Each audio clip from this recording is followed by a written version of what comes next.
Para comenzar, la idea era compartir una charla en la que, por un lado, pudiéramos empezar a calentar los motores para un próximo curso que estamos por iniciar, que para nosotros es toda una aventura, pero además, sobre todo, para conocer un poco más, o un poco, depende de quién, si ya los conocen, si ya los leyeron, si ya tuvieron alguna referencia, a los profesores Miquel Asensio y Elena Pol, que son dos profesionales de los museos, profesores docentes de la Universidad Autónoma de Madrid, pero en este momento y en esta charla lo que queríamos era un poco aprovechar toda la experiencia que ellos traen de mucho tiempo, de muchos años, no porque sean mayores, sino por la experiencia, por todo lo recogido, pero además en un contexto tan especial en el que estamos transitando, donde las instituciones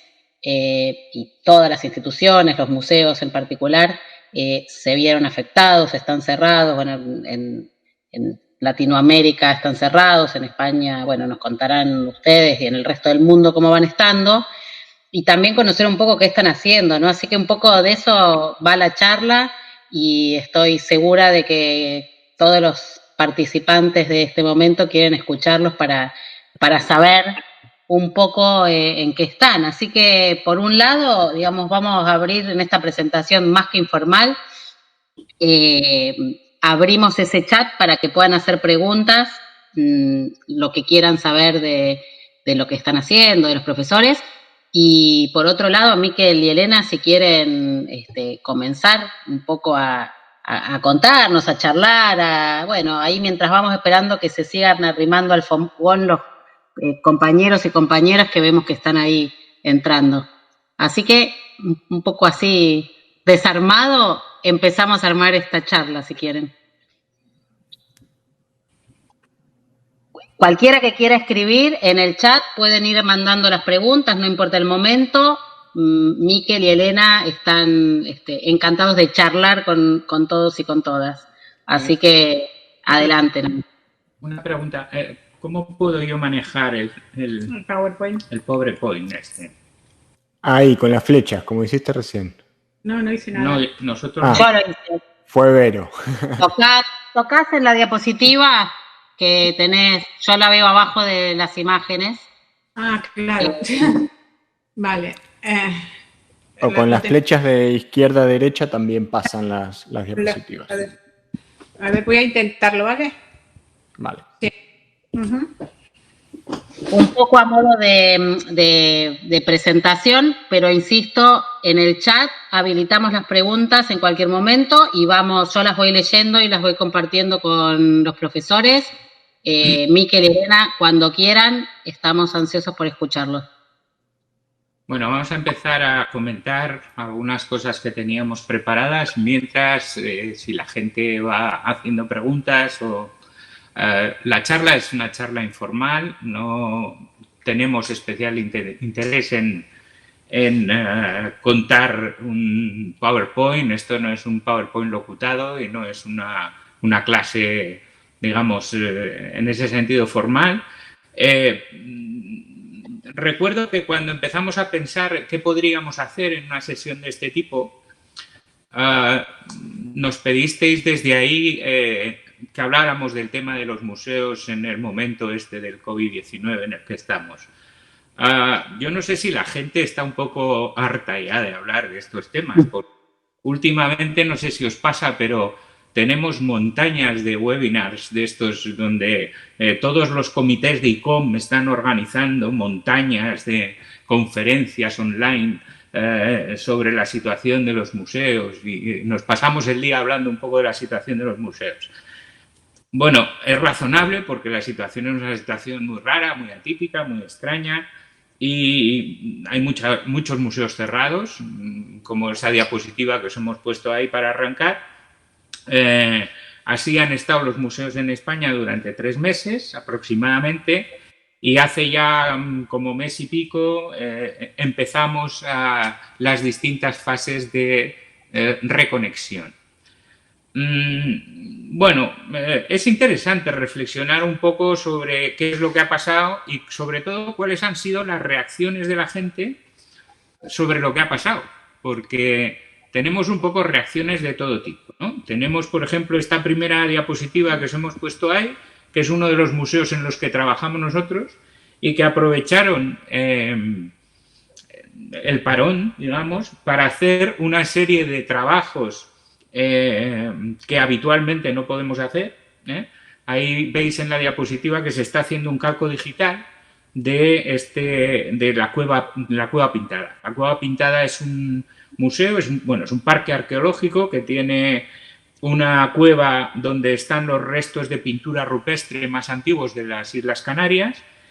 Es un sitio mágico donde lo que se ha hecho es, veis ahí una burbuja donde el público entra en la burbuja para no ponerse en contacto con el ecosistema de la cueva, y entonces digamos que es la manera de preservar, el público entra solo unos minutos y vuelve a salir, luego la cueva descansa durante casi otros 20 minutos y se vuelve a entrar. Y de esa manera, bueno, las condiciones de conservación de interiores se mantienen. Bueno, ya os digo, muchos museos aprovecharon para hacer una serie de trabajos. A ver, en la diapositiva no sé si se entiende. Nosotros estaríamos donde habitualmente se sitúa el público y al fondo de esa cristalera hay una persona y unos focos que son los que están haciendo ese calco digital, que en condiciones de apertura normales ahí no habría nadie. No habría nadie. Ahí estarían colocados, bueno, a la derecha y a la izquierda, sin que se vean, están colocados todos los... Se entiende, ¿no? La imagen, un poco de lo que se está haciendo. Vale. A ver, cualquier cosa que vayamos diciendo, si no se entiende bien, pues ir comentando y lo vamos comentando. A nosotros nos da un poco igual pararnos en un tema y estar más tiempo o pasar a otro tema. ¿Qué más cosas hemos tenido que hacer? Bueno, lo primero que hemos tenido que hacer de cara a la reapertura ha sido una reorganización de los espacios expositivos y de las exposiciones temporales y permanentes. Bueno, inicialmente, durante el periodo de confinamiento, lo que se hizo fue congelar todo, como acabamos de decir, las temporales se congelaron. No se realizó ningún retorno de ninguna pieza, ningún movimiento de piezas. Al principio, bueno, ha habido anécdotas de todo tipo. Al principio se hablaron incluso de problemas de desinfección en las salas. Bueno, hubo unos momentos ahí un poco de confusión. Luego ya se vio como que estas cosas no tenían demasiado sentido. Y en la reapertura, entre las medidas que se han ido tomando, la primera, antes de abrir, teníamos que preparar las salas y los recorridos. Ahí estáis viendo uno de los trabajos que hicimos para uno de los museos en los que trabajamos, en los que estábamos diseñando un recorrido lineal. Lógicamente, ahora de cara a la fase 1 y fase 2, lo que se estaba buscando era un recorrido lineal donde no hubiera disyuntivas de recorrido y no hubiera cruces de personas que fueran y vinieran en la misma dirección, en direcciones opuestas, ¿no? Es decir, que no se cruzara la gente. Esto, unido a un control de aforos, que ahora explicaré, y a un control de la velocidad y la generación de una serie de espacios que veis ahí de descompresión, a poder ser al aire libre, pero si no en espacios amplios, donde la gente se pudiera de alguna manera reagrupar, al menos lo que hemos llamado grupos naturales, ¿no? Que son los grupos que conviven y los grupos que pueden hacer la visita en conjunto.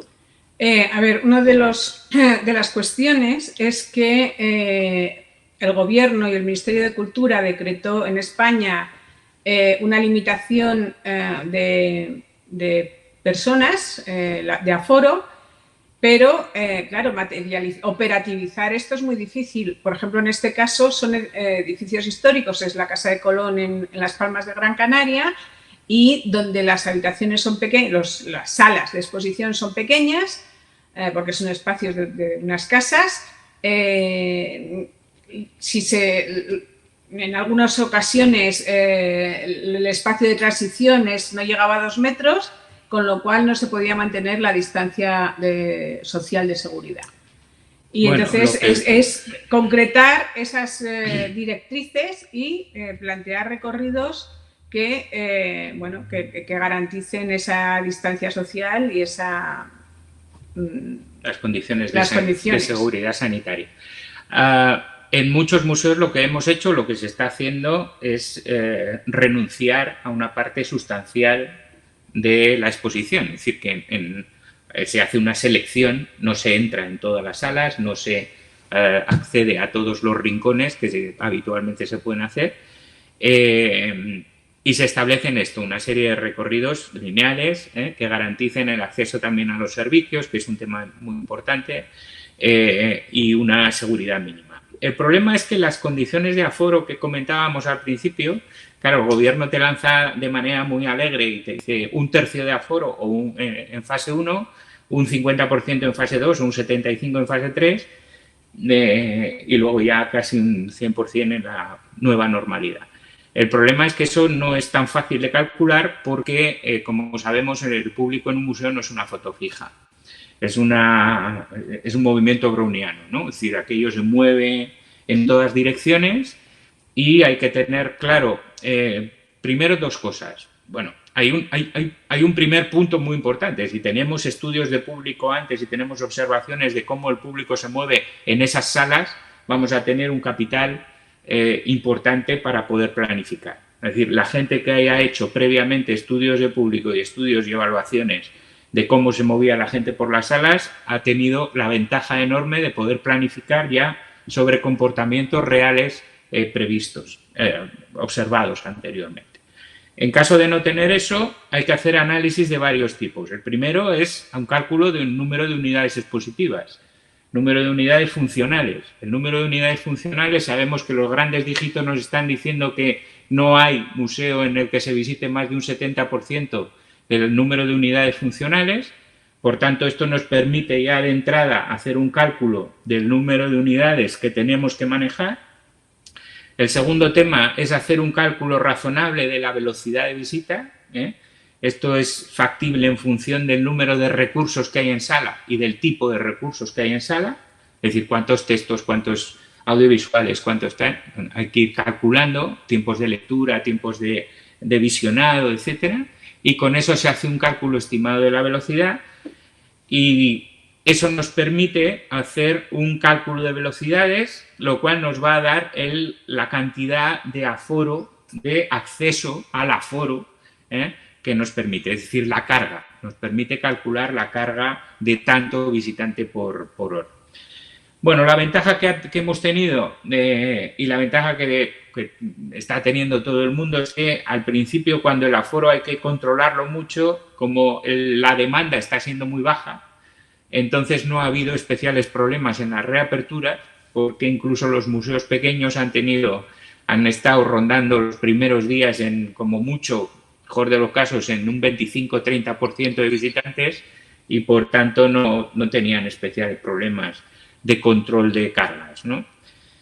Bueno, esto unido a las señaléticas, pues nos ha permitido una reapertura razonable. Ahí veis también en otro museo de los que trabajamos habitualmente una adecuación de algo que se nos ocurrió, que eran los anillos de reagrupamiento para los grupos naturales. Ahí se supone que son los espacios donde se agrupaban y esperaba la gente antes de la visita y a partir de ahí se calculaba y se regulaba la carga y se organizaban los circuitos, ¿no? Con esas marcas que veis en el suelo, las de la derecha me refiero a los redondeles, que marcan un poco las distancias, y las flechas que están marcando el recorrido. A veces los recorridos no tienes más remedio de que estén muy cerca. Por ejemplo, este era un acceso a los baños, con lo cual ahí hay un punto complicado. Se intenta resolver, este era un punto conflictivo en el que se entraba el acceso a la tienda, el acceso a los baños, la espera del hall, de los que entran y de los que salen. Entonces, en concreto en este punto era un punto que había que estar con cuidado. Había siempre una persona del centro organizando y sugiriendo a la gente distintos tipos de comportamiento. Bueno, ¿qué más cosas se han Miquel, te interrumpo, pero para que lo agregues en esto que estás compartiendo, Jennifer está preguntando si alguno de esos museos está organizando, previendo visitas virtuales. Esa es la pregunta que quizás en esto que vas a ir construyendo, teniendo en cuenta que son igual, digamos, a mí me resulta muy interesante esta idea de recorrido, estas ideas de adaptación. Me parece que son muy potentes y bueno, y en esta línea que seguro nos vas a ir presentando, pero ahí la inquietud concreta de Jennifer por ahí nos tira una pista de algo que quieren indagar. Te contamos. Estábamos hablando de las adecuaciones del espacio expositivo a la reapertura. ¿Qué se hizo durante el confinamiento cuando el museo está cerrado? Pues lo primero que se hizo fue el tema de actividad digital. El tema de visitas virtuales y el llamar visitas virtuales es siempre muy ambiguo. No sé qué querrá preguntar la compañera Jennifer, pero en el mundo de museos en general, visitas virtuales tenemos pocas. Es decir, a ver, virtual quiere decir que generemos un ámbito, escenario, mundo alternativo que no sea el real. Esto tenemos poco. Es decir, en general no hay metaversos raros en museos. Lo que tenemos en museos es básicamente visitas aumentadas o visitas reales, es decir, visitas digitales sobre recorridos reales, ¿no? No sé si se entiende. Igual esto es una apreciación que no tiene mucho sentido hacerla aquí y necesitaríamos más tiempo para distinguir bien qué es realidad virtual, realidad aumentada, realidad real y los distintos recursos asociados a cada una de ellas. Pero bueno, en general, ¿qué es lo que ha estado haciendo la gente? La gente ha estado utilizando, hay una herramienta que supongo que todos conocéis en Internet, que es esta visita real por las salas con unos circulitos en el suelo. Bueno, hay varias herramientas posibles. Esa es muy barata y muy fácil de hacer. Entonces muchos museos consiguieron enseguida hacer una filmación mínima por alguna de las zonas de exposición y montaron enseguida unas visitas más o menos alternativas, digitales, que eran visitas reales, no eran visitas virtuales. O sea, no entrabas en un mundo alternativo, sino que simplemente entrabas en las salas habituales con muy pocos recursos en general, muy poco recurso interpretativo, lo cual, ahora hablaremos del tema, generó una especie como de vuelta al museo tradicional. Es decir, uno de los peligros que ha habido en el confinamiento, en general, en las herramientas, ahora pondremos algún ejemplo, en las herramientas que se han utilizado, es una vuelta al museo tradicional y una ganancia de terreno del museo más rancio, ¿no? Y el museo más antiguo posible, ¿no? Otros museos, como esta diapositiva que tenemos seleccionada, lo que optaron fue por lanzar programas digitales, programas de participación digital. Aquí este museo lo que hizo fue lanzar unos pares de asociaciones de piezas de la colección, como veis, y proponían que la gente montara narrativas, relatos a propósito de esas piezas. Quiero comentar que esas visitas digitalizadas que comentaba Miquel, que es el entrar en ese espacio digitalizado, suele ser muy aburrido, ¿vale? Suele transmitir, porque son espacios donde tu actividad es recorrer a través del ordenador en los puntos de la cámara donde se ha filmado y si quieres clicar en una pieza normalmente despliega un texto. Claro, lo curioso es que es una herramienta supuestamente interactiva para desarrollar una visita pasiva, es decir, una visita tradicional, contemplativa, receptiva, nada interactiva y nada interpretativa. Con lo cual, el recurso supuestamente tecnológico de acceso a la interacción, lo que nos está produciendo es una visita igual que la visita tradicional al museo. O incluso peor. La experiencia propia es que durante el confinamiento los grandes museos o los grandes, estoy pensando en Pompeya, que no conocemos y que nos gustaría ir, realizamos esa visita y al final casi se te quitan las ganas de ir a Pompeya.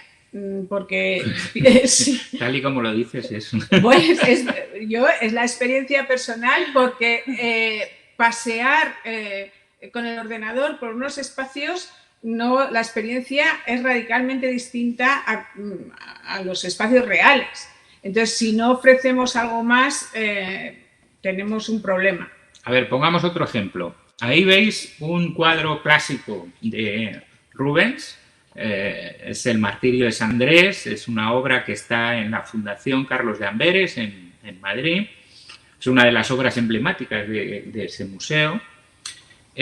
Bueno, una cosa que han hecho muchos museos en este periodo de confinamiento y que lo llamaban visitas virtuales, y lo que era un PowerPoint locutado, es decir, un señor, generalmente una persona muy entendida, muy experta en la colección, que lo que hacía era una especie de ficha de catálogo, de comentario de catálogo, generalmente de alto nivel de encriptamiento, es decir, con un discurso de muy alto nivel, y que lo que hacía era una charla, pero charla en sentido puro y duro de universidad dura, de alto grado de especialización sobre la obra en concreto.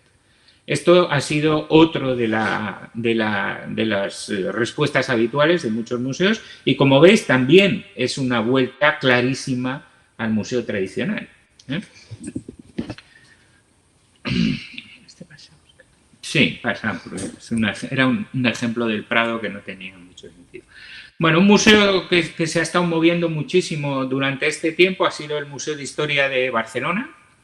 Han montado desde concursos a materiales educativos, subieron enseguida unos puzzles para que los niños recortaran y pegaran en su casa, subieron una serie de un juego como de cartas que te permitía hacer un juego de cartas en casa, recortarlo y jugar con tu hermano y con tu padre y con tu tal. Bueno, es un museo que se mueve mucho y es un ejemplo de museos que han estado haciendo distintos tipos, estos sí, de programas y de materiales. También muchas de las cosas que ofrecían era bastante tradicional, pero bueno, la verdad es que trataban de innovar y de hacer, por lo menos de diversificar distintos tipos de temas. Bueno, quería comentar una cosa. Este museo es un ejemplo también de lo que se está ofertando ahora en fase 2, 3, 4, o sea, en fase 1, 2, 3, que es las distintas fases de adecuación en la reapertura, en el retorno, que son básicamente visitas, lo ponemos ahí, programas educativos y públicos con una reducción de aforo, es decir, la gente lo que está ofertando básicamente es lo mismo que ofertaba antes, y si tenía una visita guiada para un grupo de 15, pues lo está ofertando para 7, ¿no? Si están haciendo una conferencia en el salón de actos y antes entraban 100, pues ahora entran 30 y dejan 3 huecos en cada asiento, ¿no? Es decir, 2 asientos libres y un asiento ocupado. Cosas de este estilo. También están montando muchos espectáculos al aire libre. Todos los que pueden montar cosas complementarias, programas complementarios de participación, están derivando hacia programas al aire libre, en parte también por un tema solidario de dar oficio, de dar, ¿cómo se dice esto?, ocupación, trabajo a compañeros del sector cultural que están muy afectados por el cierre de las salas, etcétera. E incluso se están colgando actividades no presenciales. Por ejemplo, se está haciendo mucho taller, cosas que le llaman talleres, por ejemplo, talleres narrativos, ¿no? Como clubs de lectura, bueno, cosas de este tipo a propósito de las colecciones y de los mensajes expositivos. Esto está siendo también muy habitual. No sé si estamos consiguiendo daros una...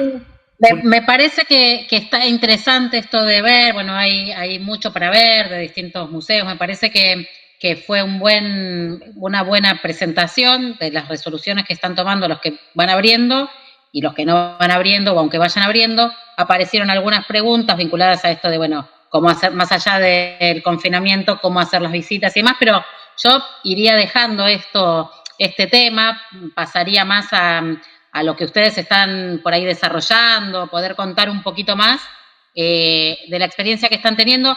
Digo, como para no centrarnos en un tema que da para hablar muchísimo y nada, se puede seguir profundizando en estos museos o en otros, pero por ahí qué están diseñando, cómo están abordando esos temas. Tiene un poco que ver con los comentarios, Ibero, perdón, tiene que ver con algunas de las preguntas, comentarios que estaba leyendo en el chat.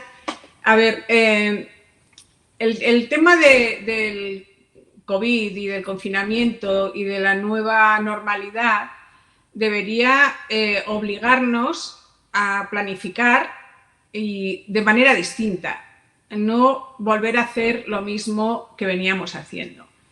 El problema es que muchos museos hacen lo que saben y lo que saben es lo que venían haciendo. Entonces es muy difícil cambiar y esto irá la charla de hoy, ¿no? Y la reflexión más que charla. El tema es, y saldrá, los recursos digitales pueden ser totalmente pasivos, aburridos y poco atractivos, igual que nosotros en España solemos decir un documental de la televisión pública de la 2, que sirve muy bien para dormir la siesta, porque son como planos, ¿no? Como que es escuchar, abrir los ojos y tu papel es absolutamente pasivo. Deberíamos ser capaces de adecuar eso, tanto las actividades presenciales que tendremos que planificar cómo hacemos, cómo haremos, como las virtuales o las digitales. Y por ahí empezaría la reflexión de la diferencia. Al final es que nosotros siempre insistimos mucho que tampoco hay tanta diferencia entre unos formatos tecnológicos y no tecnológicos, porque al final el problema no es del tipo de formato que estés utilizando, sino de la intención con la que tú estés desarrollando el formato y tu capacidad para diseñar algo que no sea pasivo, receptivo, como decía un compañero, estaba leyendo antes un poco el chat, y decía, claro, el problema no es que sea tecnológico o no tecnológico, claro, sino el problema es cómo lo diseñas. Claro. Y que eso sea realmente interactivo no quiere decir que por el hecho de que sea meramente tecnológico ya sea interactivo. Y eso es por donde nos movemos. A ver, lo que es evidente es que los museos lo que tienen que diseñar son programas. Claro. Programas públicos y educativos que de alguna manera enganchen, conecten con expectativas y con intereses de los visitantes. Diseñar eso no es fácil, y no es fácil diseñarlo ni en términos tecnológicos, ni en términos digitales, ni en analógicos. Es decir, que en el curso, una de las cosas que hacemos en el curso, que es tutorizar un trabajo en la acción sobre un recurso didáctico, en el curso trabajamos sobre un recurso analógico y tampoco resulta nada fácil, por el hecho de que tú le llames taller a una actividad no quiere decir en absoluto que estés planteando algo realmente atractivo para los visitantes. Recordamos muchos talleres absolutamente pasivos, donde la gente lo que hacía era recortar y pegar una cosa sin sentido, con un activismo muy pasivo, y que no tenía nada de novedoso desde el punto de vista ni de la comprensión ni del aprendizaje. Sí. Bueno, ¿qué se está haciendo en estos momentos? Pues, bueno, una de las cosas que estamos diseñando son precisamente herramientas digitales, apps de mobile learning para recorrer los museos, pero no por el tema del coronavirus especialmente, sino porque son unas buenas herramientas de acompañamiento de la visita. La mayor parte de esto, por ejemplo, es un buen ejemplo. Podría ser un formato analógico, no necesariamente tendría que ser un formato de app. Y luego una de las cosas que a nosotros nos gusta y que defendemos es que los formatos sean formatos mixtos. De hecho, esta esta que estamos diseñando, esta app, tiene lo que nosotros llamamos puertas analógicas, tiene actividades analógicas que permiten ir combinando una acción, la experiencia es una acción tanto analógica como digital. A ver, esto saldrá, o sea, seguro que a lo largo del curso va a salir y les quería explicar un poquito más. Esto es una app para visita escolar, en principio, aunque se va a flexibilizar para que pueda ser utilizado por familias. Podría ser una mochila. En este caso se decidió por implementarlo en una tablet porque nos permitía utilizar otros recursos que en un formato analógico no tendríamos, tipo vídeos, imágenes, juegos, ¿vale? Entonces, hay una parte digital en tablet con distintas etapas, hay una parte de gamificación y donde además también van a tener que participar de manera analógica, desarrollando actividades no en la tablet, sino reales in situ. ¿Vale? Entonces, este es yo creo que es un ejemplo de esa participación que nada impediría, y de hecho estamos ahora mismo en la fase de desarrollo informático, subirlo y hacer un programa web, es decir, de participación online en Internet o offline, eso es lo que estamos planteando. O sea que lo más difícil de diseñar esos programas es que sean realmente atractivos, que enganche a usuarios, a ese perfil que puede ser escolar o no escolar, familiar, no familiar, adulto, ¿vale? Entonces, eso es lo más difícil porque lo que es más fácil es proveer información y sobre todo proveer información descriptiva. Pero es muy difícil enganchar con actividades participativas al visitante en cualquier formato. O sea, esa capacidad de hacer que el visitante no sea un visitante pasivo, sino un participante, ¿vale? Es muy difícil siempre. Preguntan en el chat el papel de los estudios de público en el diseño de este tipo de herramientas. A ver, los estudios de público son una parte esencial, o sea, son una parte del propio proceso de creación. Es decir, cada herramienta de este tipo, nosotros lo primero que hacemos justo antes de esta herramienta es un estudio de público. Un estudio de público donde detectas expectativas, problemas de comprensión, fases y secuencias de comprensión, donde analizas la situación de aprendizaje y cuáles son las principales variables que están incidiendo, bueno, una serie de temas. Durante la realización y el diseño, en el mundo ideal, deberíamos hacer también evaluaciones formativas. Lo que ocurre es que muchas veces a nosotros también nos pasa que no tenemos tiempo y dinero suficiente para hacerlas. Y en cualquier caso, al final, siempre, eso sí lo hacemos evaluaciones sumativas. Es decir, que los estudios de público, las evaluaciones de lo que es, están presentes a lo largo de todo el proceso de diseño y desarrollo de una app o de cualquier otro tipo de programa que no sea una app, que no sea tecnológico, que sea analógico, es lo mismo, están presentes todo el tiempo. Por ejemplo, uno de los datos que salía cuando en el diseño de esta app es que en concreto esta trata del primer viaje de Colón, y cuando se embarca por primera vez, y normalmente todos los museos y exposiciones siempre hablan de los 3 viajes de Colón. Al final, las personas acabamos sin saber qué ocurrió en ese primer viaje. Entonces, ese es uno de los datos que obtuvimos. También el conocimiento muy superficial de lo que ocurrió, de por qué ocurrió, de cómo ocurrió, y cosas que a la gente le interesaba. Por ejemplo, temas de vida a bordo, tema de las embarcaciones, temas de sistemas de navegación. Bueno, pues entonces con eso vamos conformando, a partir de esos intereses que detectamos, vamos conformando las actividades de esa herramienta.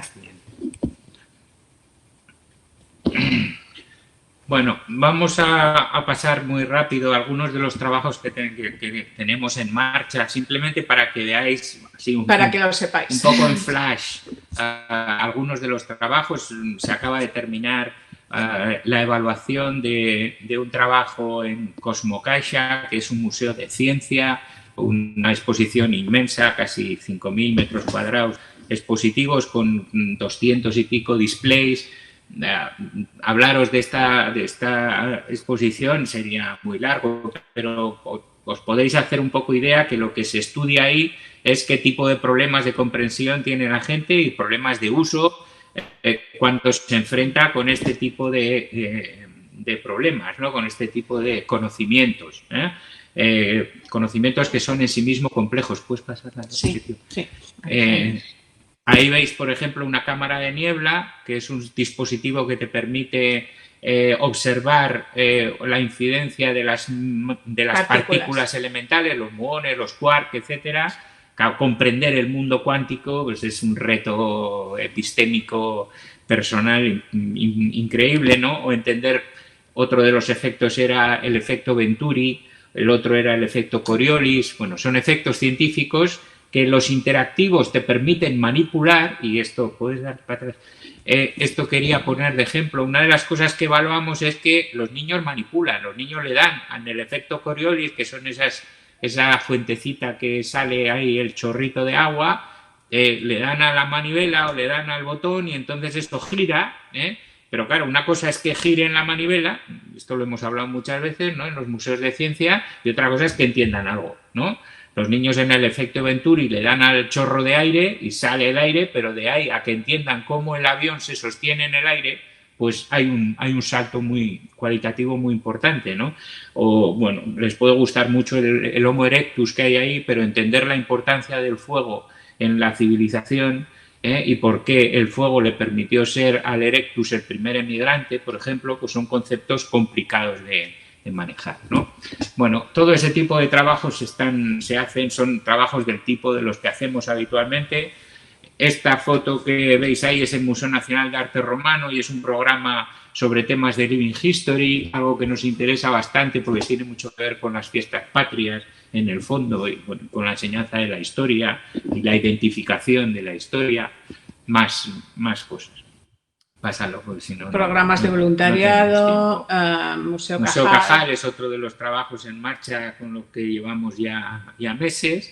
Y esta es otro diseño de una app que me interesaba comentar un poquito porque tiene que ver con todo el análisis desde el diseño del usuario, y son herramientas que permiten un aprendizaje un poco más profundo y mejoran en parte la accesibilidad entendida desde el punto de vista de la inclusión, ¿no?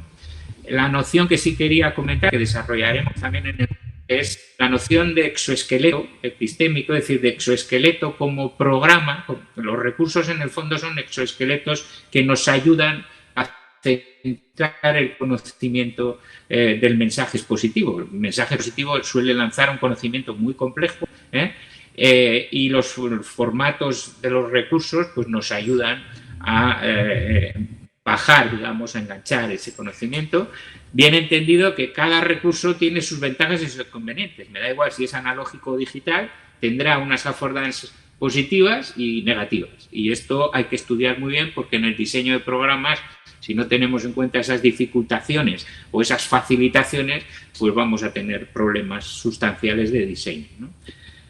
Seguimos, bueno, distintos trabajos que hay en marcha que no vamos a parar ahora. Ahí, sí, yo diría ir avanzando, es muy interesante. Yo quiero agregar algo, que es que es tanto lo que están haciendo ahora y lo que hicieron y lo que van compartiendo a lo largo del curso, cuando es el curso, de las charlas, que uno se quedaría horas y preguntaría, ¿no?, por cada uno de esos conceptos que subyace o que están explicitando en lo que cuentan, y en cuál es la propuesta y cómo sostienen cada propuesta, ¿no? Que a mí me parece que esa es la riqueza. Por eso cada puntita que tiramos da para que comenten un montón de experiencias. Entonces, también adelantar, porque veo que el tiempo va pasando, que realmente el curso se apoya en esos saberes y trabaja, bueno, ya después por ahí podemos comentar un poquito sobre el curso, que habíamos pensado un poco para la charla, pero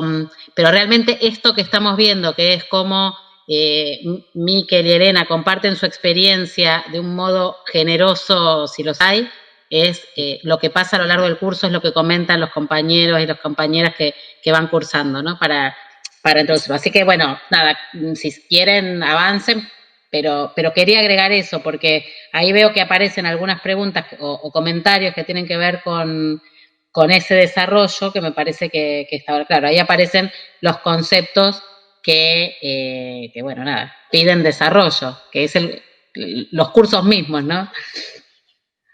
Sí, Bueno, estoy viendo el tema de lo táctil ahora en temas de COVID, pues sí, es un problema, o sea, que se está planteando de higienizar.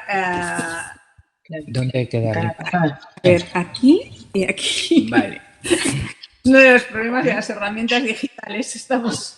A ver, quería poneros este ejemplo para que veáis una de las cosas que hay que ver en cada caso, cuando estás diseñando un recurso, es que les tienes que aportar tú de interpretación, en este caso sobre una obra de arte, que les apoye, que les andamie, o sea, que les andamie el acceso a cosas que normalmente si no pueden hacer, ¿no? Entonces, ¿qué te puede dar la herramienta digital que nosotros diseñábamos? ¿Qué le puede dar al visitante para analizar la obra y para disfrutar de la obra estéticamente, ¿no? Ese es un mural de César Manrique. Fijaros en la obra de César, ¿no? Que es un enorme mural casi de 6-7 metros de largo por 3 de alto.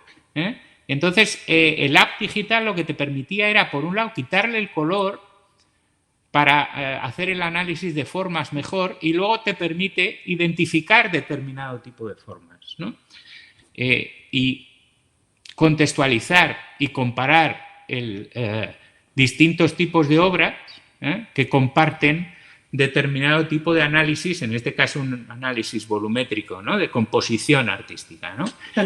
Que obviamente esa composición artística está en la obra, pero no se ve habitualmente, ¿no? Es decir, este tipo de efectos que, por ejemplo, en términos digitales sí es muy evidente, es muy evidente que te permite hacer este tipo de apoyo, es una aportación que normalmente, si tú lo que haces es una visita receptiva, contemplativa a la obra de arte, poner en marcha este tipo de análisis procesual es muy difícil, ¿no? Pero lo mismo en esta experiencia sobre la exposición de César Manrique, en donde diseñamos ese app, también diseñamos materiales táctiles, ¿vale? Porque es otra forma de acercarse al conocimiento para personas ciegas, personas no ciegas, pero que el tema de 3D le permitía o nos permitía acercarnos a la interpretación, ¿vale? Este era un grupo de educación especial con distintas capacidades, un grupo de inclusión, y hacer el puzzle en 3D de una de las banderas del cosmos de César Manrique fue una actividad, un microtaller que les suscitó mucho interés y les enganchó mucho, y eso nos permitió trabajar los conceptos de formas, colores y movimientos, ¿vale? Bueno. ¿Paso? Vale. A ver, muy rápido. Ahí, Elena, bueno, habíamos previsto un poquito esto, o sea que ahí lo van a ver en la estructura. Por ahí Elena va a comentar cómo está armado el curso y demás, pero estaban preguntando especialmente si se trabajaba con proyectos individuales, así que te da justo el pie para contar cómo es el curso. Bueno, sí, quería rápidamente plantear un tema. El curso, primero plantear un tema de base, ¿vale? Que solo la teoría no es suficiente, que podemos saber muy bien lo que no queremos, podemos saber la teoría de cómo armar lo que queremos, pero cuando llega la práctica, necesitamos un modelo en la práctica, ¿vale? Entonces, bueno, no es aprender solo la teoría de cómo debería ser, sino saber hacerlo. Eso era un poco, y esa es la filosofía del curso, acompañar para enseñar a saber hacerlo y además aprender nosotros en el camino. A ver, salvando las distancias, quería poner el ejemplo basado en una experiencia personal hace muchos años, en el 94, primera estancia en Estados Unidos, larga y con un niño de año y medio, ¿vale? Cuando le llevamos a la guardería, a la daycare, debía llevar su lunch, su comida preparada, pero debía cumplir ciertas normas nutricionales y además debería ir en una lunchera, poder comerse frío, etcétera, etcétera.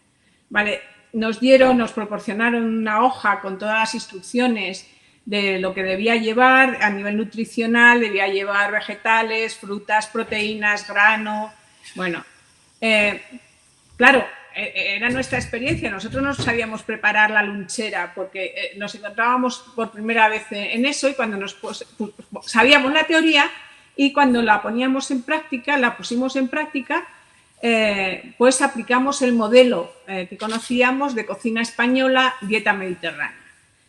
Claro, muy difícil porque nosotros no tenemos esa tradición de comida de lunchera. Bueno, ya os digo que aprendimos eso, aplicamos nuestro modelo práctico y cuando nos presentamos el primer día con el niño y la lunchera en la daycare, en la guardería, claro, lo que a nosotros nos costó mucho trabajo y no sabíamos si lo habíamos hecho bien o mal, cómo lo habíamos hecho, nos dimos cuenta los dos modelos de prácticos tan radicalmente distintos que teníamos unos y otros. ¿Saben cuál es el modelo estadounidense? Cuando nos llegamos eran sándwich de peanut butter. Claro, ahí aprendimos que el cacahuete no es un fruto seco, sino es una legumbre y es nutritiva. Y es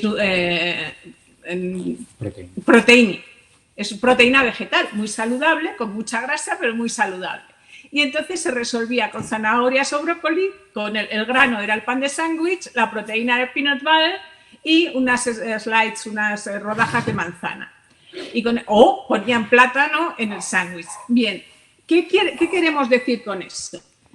Queremos decir que para cambiar, bueno, primero, que hay ahora cientos, miles de recursos en Internet y que tampoco los recursos en Internet de cómo preparar las docenas de no sándwiches, pero que acaban siendo crackers y acaban siendo igual de comida digamos que no saludable y en Estados Unidos el problema de obesidad infantil sigue siendo un problema importante, un problema muy serio. ¿Qué es lo que tendríamos que hacer? Aprender haciendo. Y esa va a ser el modelo yo creo que la idea fundamental que queremos transmitirle. En el curso lo que planteamos es que sea aprender haciendo, aprender haciendo además una buena práctica basadas en buenas prácticas y con un acompañamiento fundamental para, ya digo, para poder aprender en la práctica a hacer. Y esa es la estructura fundamental. Es un curso participativo a pesar de ser un curso online. Donde la actitud que esperamos y más que actitud, la posición de las personas participantes es que sean participantes. No es el curso, la filosofía de este curso, que sea receptivo-pasivo, o sea, no es lanzar una información y recibirla y ya está, sino que esa información hay que hacer cosas y nosotros estaremos ahí para ver si esa práctica responde a esa teoría de lo que queremos hacer, que en el fondo es buscar un programa, en este caso es un programa público educativo, porque tiene esa ventaja que es hacer unas mochilas y cada uno hace el suyo. O sea, entonces, bueno, esa sería se aprenderá haciendo. Queríamos también plantear... Teníamos ahí un ejemplo, una aplicación de esto que está comentando Elena al mundo de los museos. Es muy habitual encontrar en el mundo de los museos gente que maneja conceptos teóricos, por ejemplo, la pedagogía crítica, las pedagogías invisibles. Hay hoy en día montones de discursos, muchos de ellos muy poéticos, muy interesantes, ¿no? Pero que luego en la práctica te pasa lo que estáis viendo ahí en la diapositiva. La diapositiva es un ejemplo que cuelga un museo sobre un concepto de visual thinking, donde se supone que el museo hace una presentación del programa y está hablando todo el rato de la actitud activa de los alumnos, de que los alumnos participen, de que los alumnos hablen, opinen sobre el arte, discutan, etcétera. Pero la foto que sacan, que les traiciona, es esa foto que veis ahí, que es una foto absolutamente tradicional, donde la gente está callada, sentada en un sitio, además medio oscuro, escuchando a un señor que habla sobre el discurso expositivo, ¿no? Esto nos pasa muy a menudo, ¿no? Eso es lo siguiente. Nos pasa muy a menudo que queremos hacer una innovación, queremos diseñar algo muy, muy innovador y lo que nos sale, pues nos sale todavía muy tradicional, y en muchas ocasiones manejamos muy bien la teoría y la práctica se nos resiste, ¿no? Bueno, el curso que estamos comentando, lo que tratamos de hacer nosotros siempre es que haya una práctica acompañada, ¿no? Llamémosle como queramos. La gente lo que tiene que ponerse es a diseñar, y a lo largo de ese diseño y en base a una serie de retornos que les vamos haciendo de lo que van haciendo, pues se va discutiendo con ellos el producto final y se van dando cuenta, van tomando, y ellos mismos lo dicen muchas veces, ¿no? Que toman conciencia de repente de las cosas que están haciendo, ¿no? De lo que van haciendo mejor y lo que van haciendo menos bien, ¿no? A ver, el recurso, el material que se plantea hacer, que es una mochila, en principio está pensado para un recurso analógico, pero ¿qué quieres? Que no sé dónde está. A ver, estamos ahí, Miquel. Un recurso analógico que surge en el Museo de Arte de Denver y que ha corrido como la pólvora. Es muy popular en Estados Unidos, en museos de todo tipo y condición, en zoológicos, botánicos, en Inglaterra, sobre todo el Victorian Albert lo ha tomado casi como parece que son ellos los que lo han inventado. Y lo que les puedo transmitir es la potencia de este programa. De hecho, les voy a decir perfiles y situaciones de aprendizajes que nos encontramos en la cursada, en el curso del año pasado. Había personas que aplicaron la mochila, que eran profesores, profesoras, profesorado con intereses en el patrimonio y que diseñaron una mochila en ese interés general en el patrimonio. Profesorado con interés en el patrimonio propio, ¿vale? Y ahora les describiré algunas ideas de esas mochilas. Profesionales de museos relacionados con educación. Yo creo que les voy a ir comentando, ¿vale? Por ejemplo, el profesorado con intereses en patrimonio era una mochila para trabajar en un espacio patrimonial histórico, semiurbano, era un cerro, sobre todo con valor en patrimonio intangible, porque era muy importante tanto para los pueblos nativos como para los colonizadores, que se planteaba que fuera para grupos escolares de 10 a 13 años y gestionado por la municipalidad. Bueno, la profesora que diseñó esta mochila comentaba que en el diseño y en el proceso había llegado a implicar a toda la familia. En las cenas llegaban a hablar de la mochila, de las actividades de la mochila, y que le había hecho replantear toda su práctica docente. Había otro perfil de profesorado que lo que se planteaba es que tenían un centro en un instituto, un colegio, que era patrimonio histórico, y que atesoraba tanto patrimonio tangible, en muchos casos colecciones del propio edificio, como patrimonio intangible. Y entonces se planteaban diseñaron mochilas dirigidos a grupos escolares del propio centro y a familias de antiguos alumnos y alumnas. En algún caso abierto a la ciudadanía en general y que estaría generado por el propio centro educativo. En otros casos, los más abundantes son profesionales, los más abundantes no, los más, que se activan más, y es verdad que ha habido muchos, eran profesionales de museos relacionados con educación y ha habido mochilas aplicadas a museos de todo tipo, de arte, de paleontología, de arqueología, de memoria. En el caso de memoria es habitual que siempre haya varias mochilas, de casas museos, de palacios, de jardines botánicos, de archivos, ¿vale? Dirigido a público de ese espacio patrimonial, especialmente familias escolares, y en algunos casos dirigido exclusivamente a grupos escolares. Bueno, normalmente esas mochilas son gestionadas por el propio museo o espacio patrimonial. También encontramos profesionales de museos que tratan de desarrollar programas para la comunidad, de iniciativas de utilizar la mochila, porque la metáfora de la mochila es un material que tú puedes llevar contigo y puedes salir del espacio del museo. Entonces, por ejemplo, recorridos históricos o de la naturaleza organizados por el propio museo.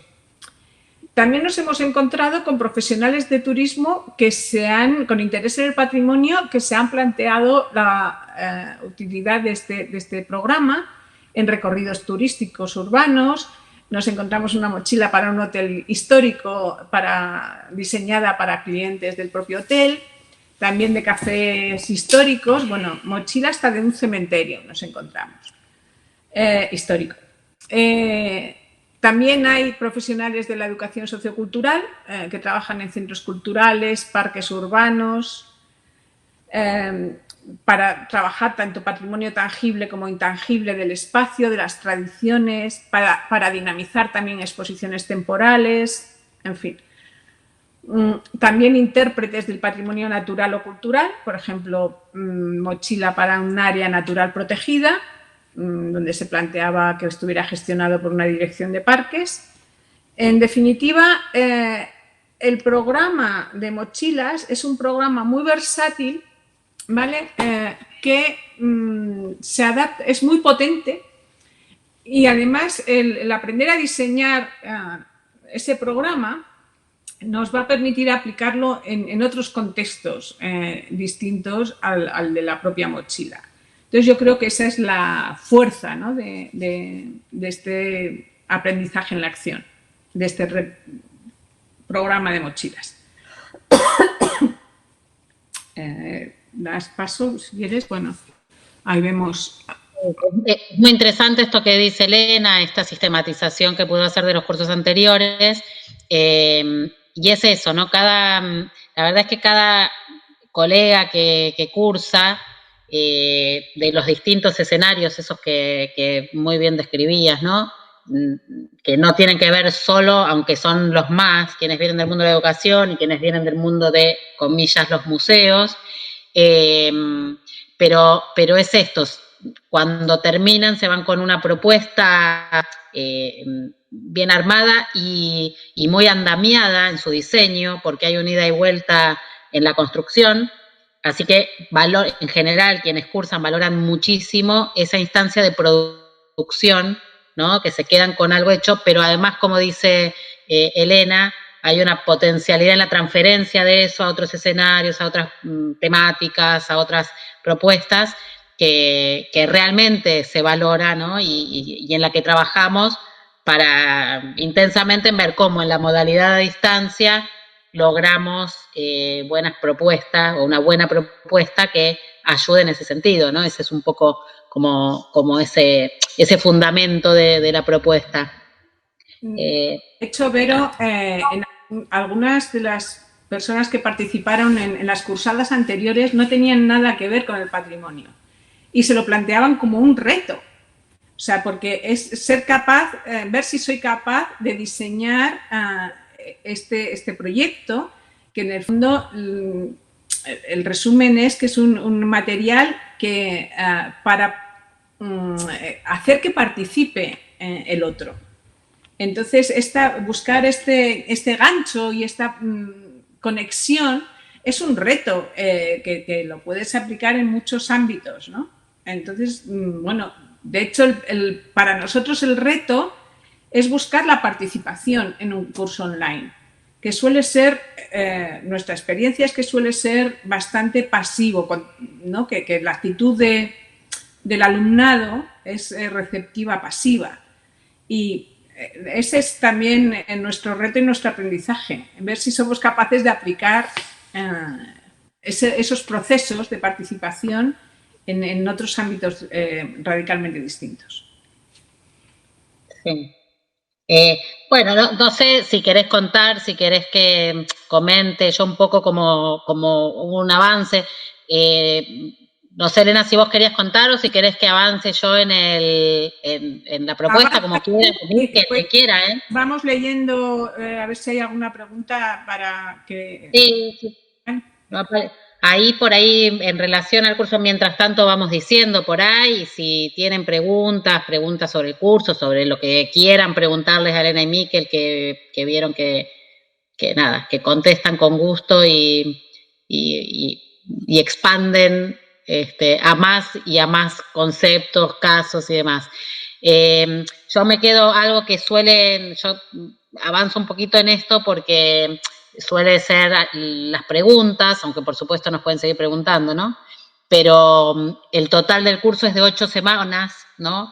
8 clases, pero en realidad son periodos de tiempo, no estamos trabajando con encuentros sincrónicos, tenemos 2 bloques, ¿no? Repartidos en 4 semanas. Semanalmente vamos proponiendo una serie de lecturas, recursos, actividades, y hay una composición así, ¿no? Son como si fueran, son 2 módulos. Por ahí podemos mostrar la siguiente propuesta. La evaluación es la actividad esta de mochila que Elena describía, espérenme porque yo acá no puedo ver, pero hay una parrilla así armada, ¿no? Con un dispositivo que distribuye entre los contenidos, las lecturas, las posibilidades de interacción con los autores de los textos, que son Miquel y Elena, básicamente, además de otras recomendaciones y ramificaciones de los textos, pero con unos módulos diseñados especialmente para el curso. Y hay actividades de distinto tipo, ¿no? Que se va entramando una propuesta de clases, de intercambios, de lectura, de producciones, que bueno, tiene cierta sistematicidad y algunas cosas son eventuales y otras son, cada semana se repite lo mismo, ¿no? Como una rutina de cursado, como para facilitar también el abordaje. Bueno, ahora me parece que apareció alguna pregunta o veo algún comentario. Elena y Miquel agreguen, saquen. Pasa a la siguiente. A ver, Miquel me pide que pase a la siguiente diapositiva. Sí, no, era por que se vean los 2 módulos, el primer módulo más teórico, el segundo módulo más de trabajo práctico. En la parte del trabajo práctico son 4 semanas desarrollando un trabajo sobre el tema que en principio es el formato... Es individual, que había alguna pregunta, es un trabajo individual y cada uno escoge sobre lo que quiere desarrollar la mochila en función de sus intereses. Aún así, en la parte del primer módulo teórica hay propuestas de participación, o sea, hay actividades, no es teórico. Claro, se hacen varios trabajos colaborativos, por ejemplo, se hace siempre una práctica sobre expectativas para aprender a trabajar sobre temas de expectativas y motivaciones previas, cómo se analizan las expectativas y motivaciones en el mundo de museos hacia un contenido concreto, ¿no? Entonces solemos hacer una ejemplificación de una tarea de este tipo, bueno, y otras tareas de aprendizajes informales típicas, ¿no? También de comparar lo que son las ventajas y desventajas de lo formal frente a lo informal, y se discute mucho sobre los conceptos básicos de formal, informal, de formato, etcétera. Bueno, todos esos, digamos, conceptos básicos hay que manejarlos porque si no, no sabemos exactamente bien a qué nos estamos refiriendo. Y todo eso luego se aterriza en la segunda parte con el trabajo práctico, ¿no? Trabajo práctico que yo creo que la ventaja mayor que tiene es el seguimiento que se hace desde la primera idea, ¿no? Que la persona propone una idea que no es más que un brindis al sol, a luego cómo fundamentar eso, cómo buscar información, cómo desarrollarlo. Incluso hay mucha gente que termina desarrollando físicamente el recurso, montándolo, incluso evaluándolo y probándolo, y en muchos casos ha quedado pues en el centro o en el museo como un programa más, ¿no? Esa es un poco la dinámica del trabajo, ¿no? Sí, y con eso, ¿no? Sobre todo ese seguimiento del proceso en cada una de las sucesivas entregas en esa segunda parte, y en la primera parte esto que plantea a mí, que no un anclaje, una base teórica conceptual, que no es que se construye, digamos, suelta y primero va lo teórico, después va la práctica, sino que está entramada en actividades que ayudan a la construcción conceptual, ¿no? Bueno, es una propuesta que hay que ir también descubriéndola, ¿no? Un poco, porque acá la estamos contando y estamos mostrando como una estructura, también un poco transparentando cuál es la lógica con la que se arma y cuál es el dispositivo, los dispositivos. No dijimos algo, que es que se desarrolla enteramente en el campus virtual de Flaxo, Argentina, en el marco del área que dirige el doctor Mario Carretero, pero es en ese campus, ese entorno virtual, donde se despliegan los distintos recursos y herramientas con conexión a Internet. Bueno, hoy la verdad que cambió mucho el escenario, ¿no? Con el uso de lo virtual y el uso y el aprovechamiento de propuestas virtuales.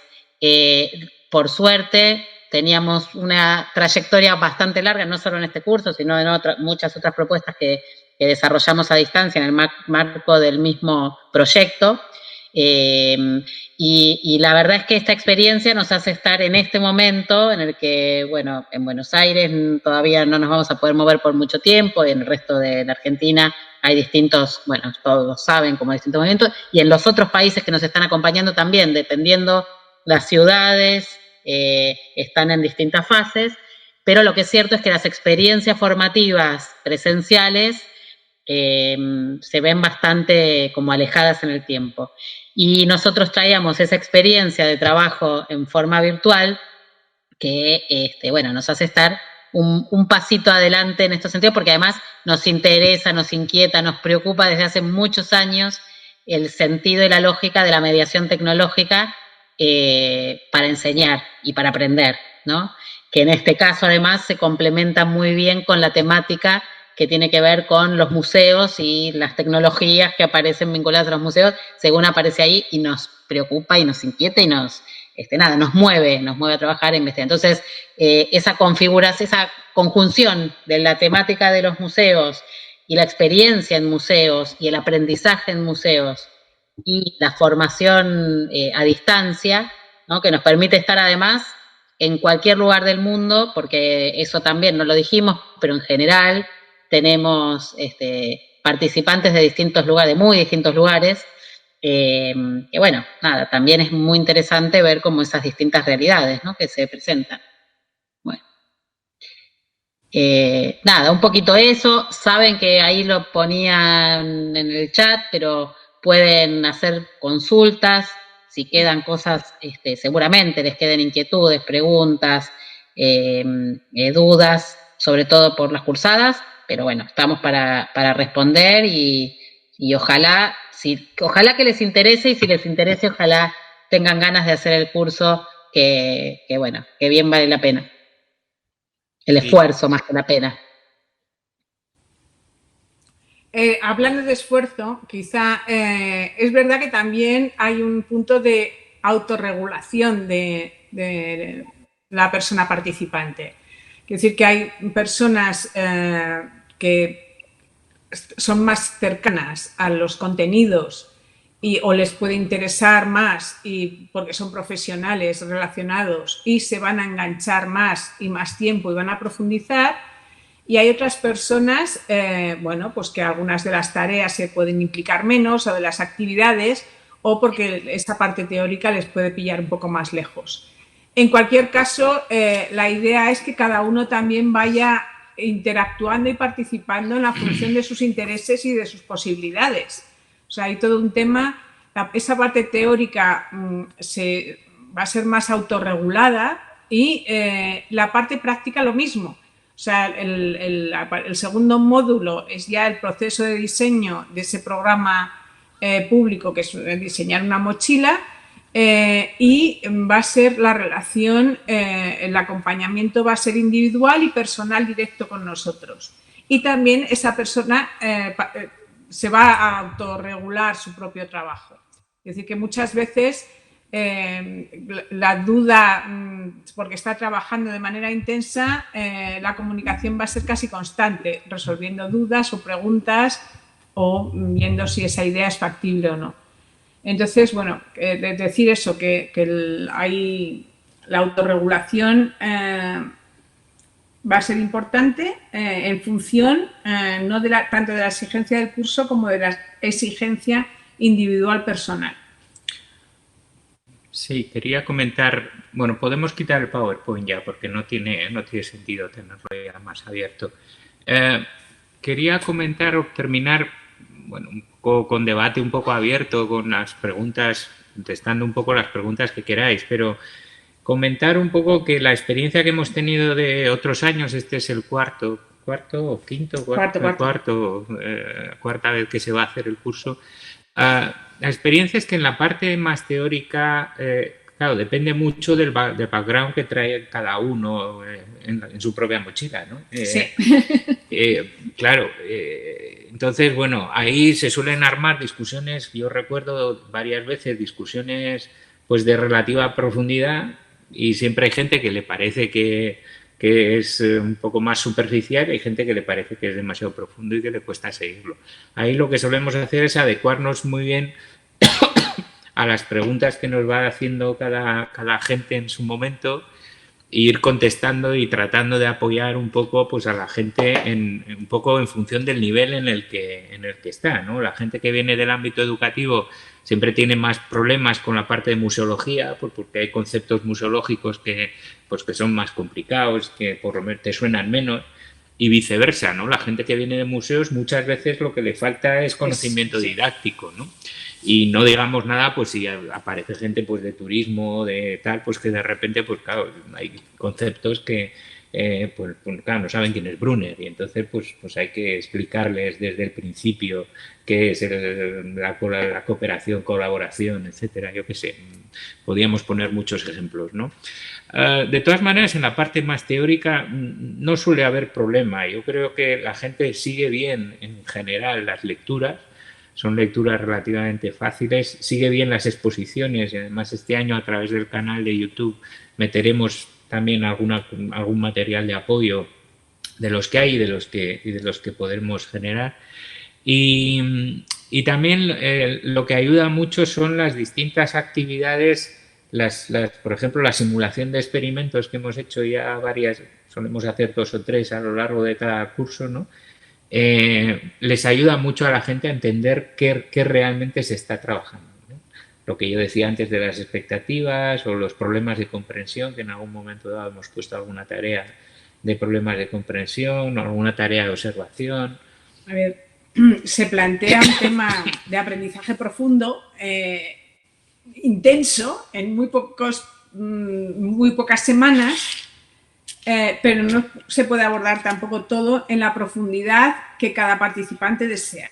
En algunos casos hay gente que quiere más de... Es un curso corto. Esto también queremos... no queremos crear unas expectativas que después se frustren. O sea, no podemos tampoco dar respuesta a temas que necesitaríamos un año. La experiencia que tenemos es que en general se quedan con las ganas de más, de hacer otros, de continuar el curso o de desarrollar otros programas.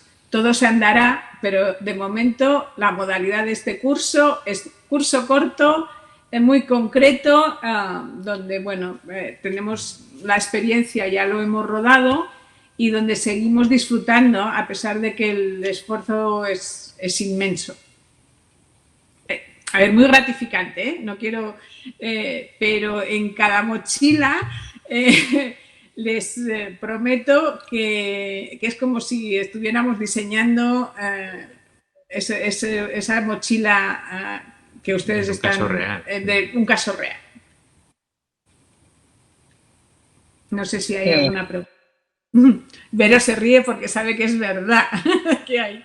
Sí, que son días de no dormir, especialmente de Elena, de Miquel, pero son realmente, es un acompañamiento, sí, un acompañamiento especializado, profesional, del que realmente todas salen felices, a pesar del trabajo que llevan, ¿no?